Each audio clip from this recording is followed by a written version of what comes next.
What's up, sneaker fans? It's been 20 years since the original release of the Nike Shima Shima pack, which included a bunch of dunks, some Air Max 1, as well as what we have here today, the Air Trainer 1. What makes this an interesting release to me is that, after doing some research, it turns out that the Shima Shima pack didn't even get a release in the US. So with all that said, let's get right into this review, starting with the packaging. And these come in what I'm calling the Nike anniversary packaging. So this is what we got on the Huarache anniversary pairs, as well as the Air Trainer 1 anniversary pairs, and we get it again here with the Shima Shima colorway. So this is supposed to sort of mimic the box that Nike used to have with this orange top here and these stripes on the bottom in silver, some Nike logos in white, and then we have our label down here.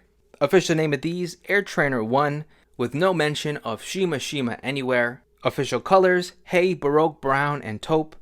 Style code DV6998200. Far as sizing and fit, I find Air Trainer 1 do run true to size, albeit with a narrow toe box, but I find going true to size and breaking them in makes for a more comfortable fit than sizing up. Out of all the recent Air Trainer 1 releases, I find these to actually be the most comfortable, and a lot of that has to do with the upper material, which is you get a full suede upper, which just overall is less restrictive than a smooth leather or a nubuck. Retail price for these was $125, but just like pretty much every Air Trainer 1 release that we got in the past year, with a quick Google search, you should be able to find these in your size for under retail price. That about does it for the label. Now let's take a look at the shoes. So we open up the box, regular white paper, but then here are the shoes. Now as far as this earthy color palette goes, I am definitely a fan. For those of you wondering, Shima actually means striped in Japanese. So the one sort of theme of the Shima Shima pack, the Air Max 1s, the dunks, they all had the striped inner lining, which tied the whole pack together. But let's get both pairs out and take a closer look. Now I got the box out the way, let's take a closer look, starting with the upper.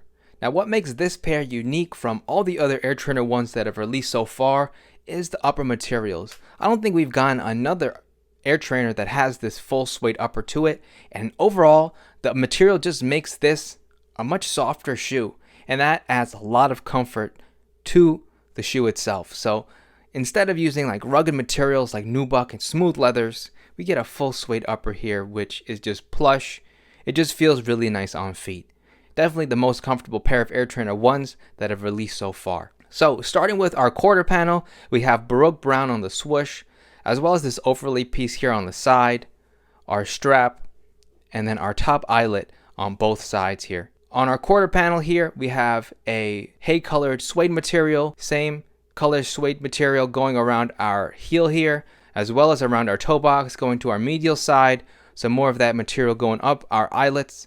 Our quarter panel is in a taupe suede color, and I really love how on the Air Trainer 1s we have a swoosh just on one side. And this toe box area, to me, that looks like a Jordan 1, which I think is a really cool look. Moving to our heel now, we have Nike Air embroidery in Baroque Brown, looking very clean. And then the rest of our underlay here around our heel is also in a taupe color. These come stock with Baroque Brown colored laces. Our full tongue is also in suede, as well as we have a special Shima Shima patch here on top instead of the usual Nike logo. And then we have those stripes here on our inner lining that, again, ties together the whole entire pack. It's sort of the theme of the pack. These also do come with an extra set of laces in varsity red to match the font on this top tongue here. Looking on the inside of the shoe, we have Shima Shima written on the sock liner, also in a Baroque Brown. And that about does it for the upper. So now, moving on to our midsole outsole, we have our accent line in a Baroque Brown color going all the way around our midsole. And then we have some more Baroque Brown pieces for our outrigger, as well as our toe here. And if we look at our outsole, we have Baroque Brown on the heel as well. And then a very small Nike logo there in varsity red. I always get a kick out of seeing how small that Nike logo is. Overall, now is just a really good time to get a pair of Air Trainer 1s if you're interested in getting a pair, because of how readily available they are and how you can get them for a pretty good deal right now. So on top of that, I would actually rank this as my number 2 colorway, only behind the original chlorophyll colorway for the Air Trainer 1s. But let me know what you think about this pair in the comments below. That's all I have to say about these. If you haven't already, please like and subscribe for more sneaker content. It really does help with the algorithm, and I appreciate the support. Thanks for watching, and I'll catch you on the next video.